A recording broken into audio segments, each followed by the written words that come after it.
let's be clear here. Usually stimulus, and especially when you say Keynesian stimulus, that relates to fiscal policy. Now, stimulus also could be associated with a monetary policy, and that's where you're going on this question. So does the Fed have some more tools? Yes.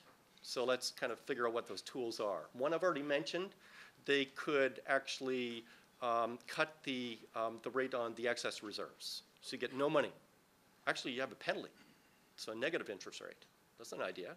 So there's just no reason to have excess reserves, and then you're going to have to figure out what to do with that money. Perhaps it gets back into the system. I'm not right now suggesting a negative, but a zero at least we should entertain. So that's one thing that the Fed could do. The other thing they're actually doing, or they said they're going to do, they're going to use some of the interest from some of the stuff on their balance sheet, mainly mortgage securities, to buy treasuries. The idea of buying treasuries is that bid the price up, yield down, you reduce interest rates. The short-term interest rate's already zero, and I guess their policy is to bring the long-term interest rate to zero. The long-term interest rate is much more relevant for capital investment, right? Because when we discount the value of a project, it's not a 3-month project that it's appropriate to use a 3-month treasury bill for. Okay, it's usually a multi-year project. You use a longer-term interest rate reflecting that type of interest rate risk. So the problem with that is that the long-term interest rates are already very low. There's not much you can do. They're not going to go to zero like they did in Japan. So maybe we have 100 basis points that they could work on in the long end.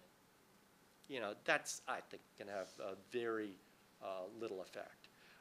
There's other things that they could do, like just print money, distribute money. I don't think that's going to happen either unless there's a very serious deflation.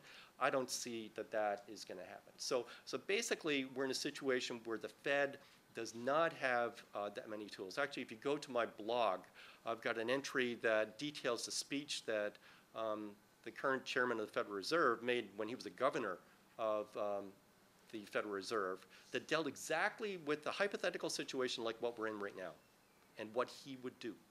It's very interesting. It's a substantial excerpt. I think it's November 2003.